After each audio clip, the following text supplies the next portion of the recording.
도지사직을 사퇴를 안 하는 게 맞죠. 그런데 워낙 이제 이 공직에 가해지는 여러 가지 제약이 많기 때문에 활발하게 대통령 선거 운동을 하려면 예비후보 등록을 하고 뛰어야 되는데, 이 현행의 법률이 국회의원직을 가지고도 예비후보 등록을 할 수 있어요. 그런데 도지사는 사퇴를 하지 않으면 예비후보 등록을 못하게 해놨어요.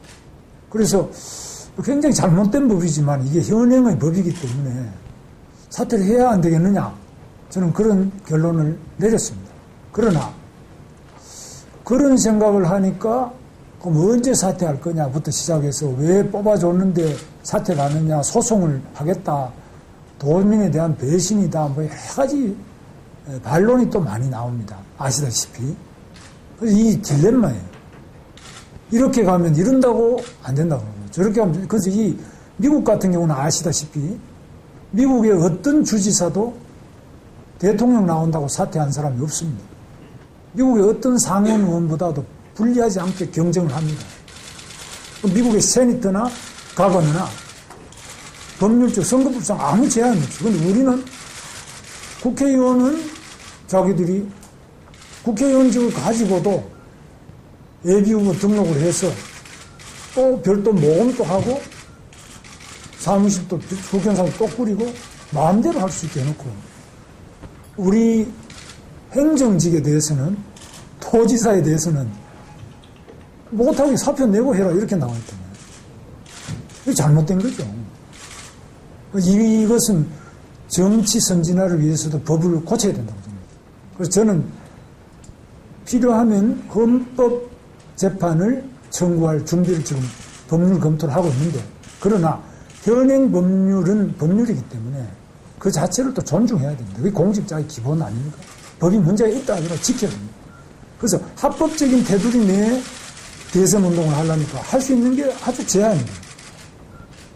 시비가 또 많아요. 저는 뭐 개인적으로 욕심을 가지고 한 손에는 도지사직, 한 손에는 대통령 후보 이렇게 할 생각은 없어요. 어떤 사적 욕심으로.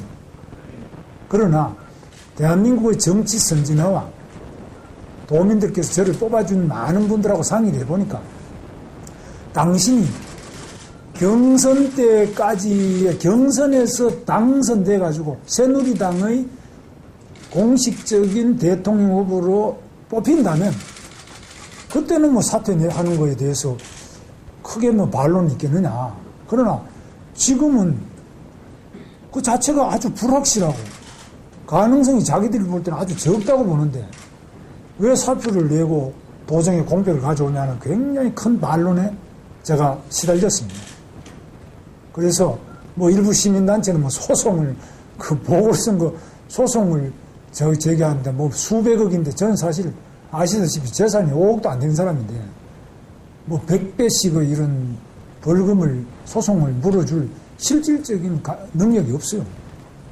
그래서 소송이 내가 진다는 이야기가 아니라 그래서 그런 여러 가지 문제가 발생하기 때문에 제 판단에는 이 문제를 가지고 이제 법률적인 검토와 신중한 검토를 더 해야 되겠다. 그럼 뭘 또 그렇게 자꾸 검토만 하냐?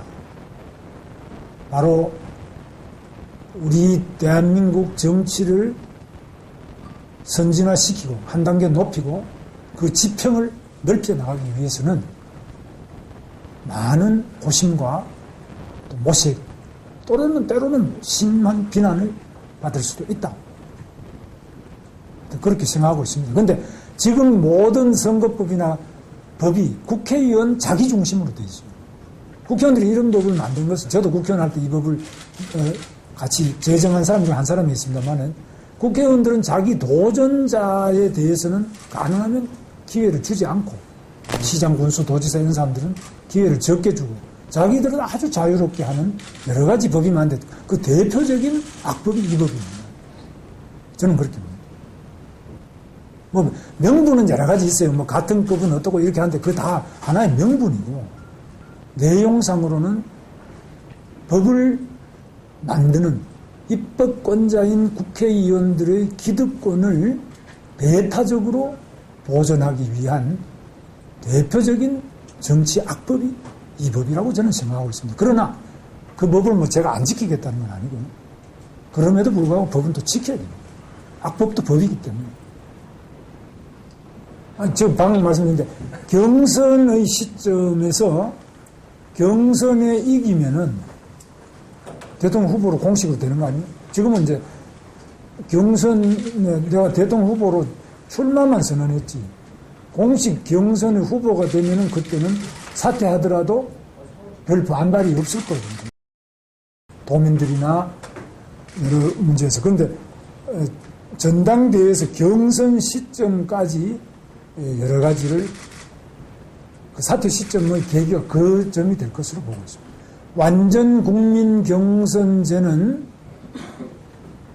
두 가지 이유로 반대하고 있는데 첫째는 이미 박근혜 대세인데 뭐 또 경선에서 흠집만 내서 본선 경쟁력을 떨어뜨리냐 하는 대세론 때문에 반대. 두 번째, 이미 지난 5년 전에 이명박 대통령과 대통령 후보와 박근혜 대통령 후보 두 후보가 다툴 때 그때도 2-3-3-2라는 그 규정대로 했는데 박근혜 대표가 자기 유리하려고 만든 게 아니라 이미 그 전에 국민과 약속한 것인데 왜 바꾸려고 하느냐. 당신들 유리하려고 하는 거 아니냐. 이 두 가지 반론이 있습니다. 첫 번째 대세론에 대해서 말씀드리면 대세론도 아니고 왜냐하면 총선에서는 새누리당이 박근혜 대표의 노력과 국민들의 여러 가지 나라에 대한 걱정 때문에 과반수를 획득했습니다. 그러나 그 득표수와 앞으로 대선에서 투표율을 고려한다면 새누리당이 진다는 그런 득표율을 분석해보면 그렇게 나옵니다. 그래서 총선은 이겼지만 대선을 이 득표 숫자를 가지고 그대로 투표율과 적용해보면 지는 거로 나옵니다. 그래서 대세론이라는 거는 총선에서는 이겼지만 대선은 아닌 거로 나오는 거 하나 있고요. 두 번째, 과거의 약속이니까 계속 가야 된다. 그러면 정치 개혁도 정치 선진화도 어떤 변화도 거부하는 수구 기득권의 논리로 빠져버립니다. 저는 2년 전에 이미 선거에서 야권 단일 후보, 젊은이들에게 가장 인기가 있다는 야권 단일 후보를 이기고 경기도지사가 됐습니다. 그리고 젊은이들하고 끊임없이 소통하고 젊은이들에게 제가 말하고 싶은 것은 어떤 악조건 속에서도 좌절, 절망하지 말고 희망을 가지고 끊임없이 도전하는 정신. 그것이 바로 젊음이다. 젊음은 절망이 아니라 젊음은 희망이다. 젊음은 포기가 아니라 도전이다. 이것을 제 삶 속에서 보여주고 있다고 생각합니다. 저는 아주 저 시골 비난한 집에서 판잣집, 초가집에서 밥을 못 먹고 살아왔습니다만은 또 대학도 제가 25년 만에 졸업을 했습니다. 대학 들어가서도 2번 제적되고 2번 구속되고 수감생활을 2년 6개월 하고 공장에서 염색공장, 봉제공장, 그 가장 최악의 조건의 공장에서 7년간 노동자로 생활하면서도 저는 경기도지사로 689대 관찰사 중에 최장수를 지금 하고 있고 국회의원으로서도 아주 어려운 불모지에서 3선의 국회의원을 했습니다. 우리는 못할 것이 없다. 젊은이들이 왜 좌절하느냐? 이것을 말하고 싶어요. 저는 대한민국의 비전을 세계에 적어도 10대 선진 통일 강대국으로 발전할 수 있다고 보고 있습니다. 대한민국은 통일도 할 수 있고 통일이 되면은 인구와 국토의 면적이 영국, 프랑스, 독일, 이태리하고 같아집니다. 영국보다는 더 크고요. 그래서 영국을 보고 우리가 소국이라 그러지 않습니다. 대국이라고 합니다. 그런데 대한민국은 워낙 옆에 중국, 일본, 러시아, 이웃 나라가 워낙 크기 때문에 우리는 늘 크지 않은 나라로 스스로 생각하는데 이미 대한민국은 위대한 나라입니다. 불과 67년의 짧은 대한민국의 역사 속에 건국으로 따지면 64년밖에 안 되죠. 그리고 이 짧은 67년의 식민지에서 벗어난 67년의 역사 속에서 많은 세계적 기적을 일으켰습니다. 경제, 기술, 교육, 과학, 스포츠, 문화, 예술, 모든 면에 세계적인 기적과 또 훌륭한 성공을 해왔습니다. 앞으로 우리가 20년, 30년 만에 못할 게 아무것도 없다고 봅니다. 그러나 지금 우리 국내에 많은 국민들은 절망하고 있고 특히 젊은이들이 좌절하고 있습니다. 희망을 가지지 않고 쉽게 자살합니다. 자살이 세계 1위입니다. 그래서 이런 거는 적어도 안 되지 않고 희망과 비전을 가지고 용기와 또 우리들의 통합을 통해서 국민적 통합을 통해서 그 위대한 나라, 행복한 국민의 그 미래로 갈 수 있다고 생각합니다. 저는 거기에 제 역할이 있다. 불굴의 비전과 노력으로 새로운 역사적 지평을 열어갈 수 있다. 거기에는 좌도 우도 없고 동과 서도 없고 남녀노소를 막론하고 어떤 비전을 하나로 해서 앞으로 나가야 된다. 거기에 저는 좌와 우를 다 경험한 사람으로서 빈과 모든 다양한 부분을 제가 실제 체험한 사람으로서 우리 사회의 통합에 적임자라고 자부하고 제가 감히 대통령으로 출마를 해야 되겠다는 생각을 가지게 됩니다. 도정은 아시다시피 우리 경기도 공직자가 소방까지 합치면 거의 10,000명이 되잖아요. 그런데 우리 행정 1부지사가 저 다음에는 최고 아닙니까? 그죠? 법률적으로. 저보다 훨씬 유능하고 또 잘생기지 않습니까? 아주 더 열심히 잘하고 계십니다. 그래서 제가 이제 앞으로 대선 운동도 해야 되고 경선 운동이나 이런 거 해야 되지 않나요? 그러면 경선 나갈 건데 하다 보면 공백이 좀 많을 것 같은데 그 공백 부분에 대해서 한편으로는 또 공백이고 한편으로는 경기도가 대한민국 역시 최고도다. 서울시장도 안 나오고 다 안 나오는데 우리가 지금 한다고 그러면 그만큼 경기도의 위대함을 경기도의 위상을 잘 보이고 경기도정에 대한 홍보도 제가 말하는 게 경기도 말하지 뭐 저 제주도 말할 리는 없잖아요.